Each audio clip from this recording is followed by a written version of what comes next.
Me now is Judge Jeanine Pirro, co-host of The Five. Trump just told Fox News Digital that the guilty verdict, Judge Jeanine, is a scar on the New York justice system. He vowed to keep fighting. He maintained that the election will be the most important day in the history of our country. And I want to give props to you, Judge, because when I thought I saw one or two jurors on that jury who, I don't know, seemed to me a little bit skeptical of the whole process, you said to me, don't bank on it. This is a New York jury, and those lawyers on the panel would have a lot of influence on the rest of the jurors. Like, this is our area of expertise. Listen to this. But you were right, Judge, and your comment on what you saw today. Well, you know, it's a sad day. I think America went over a cliff today.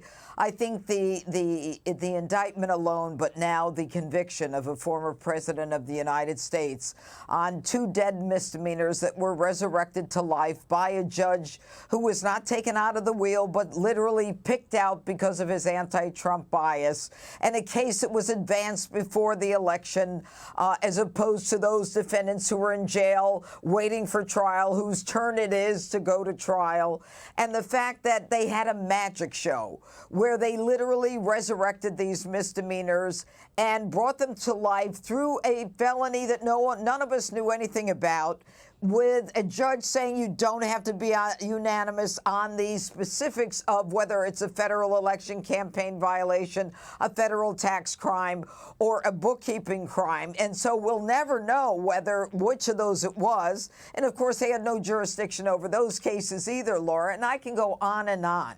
But this was a magic show where they basically said, but look over here, we've got Stormy Daniels, and isn't she interesting? And look over here, we have, you know, Michael Cohen, and he was convicted of a federal election campaign violation. And David Pecker, he had a non-prosecution with the federal election campaign people. And as a matter of law, Michael Cohen is aiding and abetting in the same allegations that our defendant. So what the judge did, he gave the jury no choice, Laura. What he said was Michael Cohen was aiding and abetting in the same allegations that this president is charged with, or this defendant. And so the jury did what they thought they were supposed to do, and they brought back a verdict, which is not only a sad day, Laura, but what it does to me as someone who's done this for a living for 32 years, it reminds me of the power of indictment, the power of a prosecutor.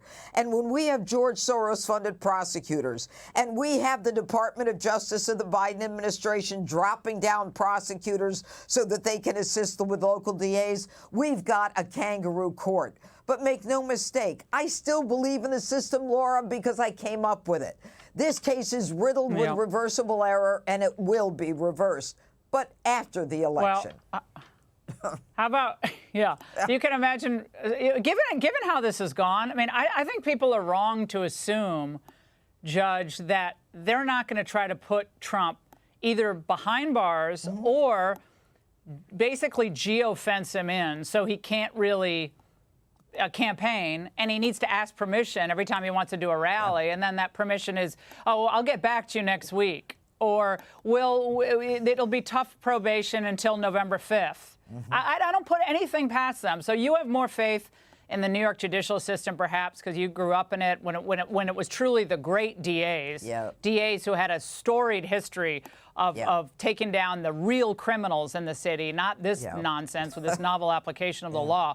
But I'm very concerned about this attempt to remove Trump from the campaign trail when he's cutting through with minority voters, especially in places like Chicago, Philly, and maybe even in L.A., which I know the Trump campaign wants to do an event in. Well, I think that, look, this judge has set July 11th as the sentencing date. The judge can do any one of a number of things, but this team will ask for bail pending appeal, and if it isn't granted, they'll go to the appellate division to get bail. This whole thing has been about locking Donald Trump down. Laura, you're a trial lawyer. You and I both know that you don't let a jury go for 7 days and say, look, come back after you have a few barbecues over Memorial Day weekend. The whole intent was to keep Donald Trump locked down. And I agree with you. They will do everything they can to stop him.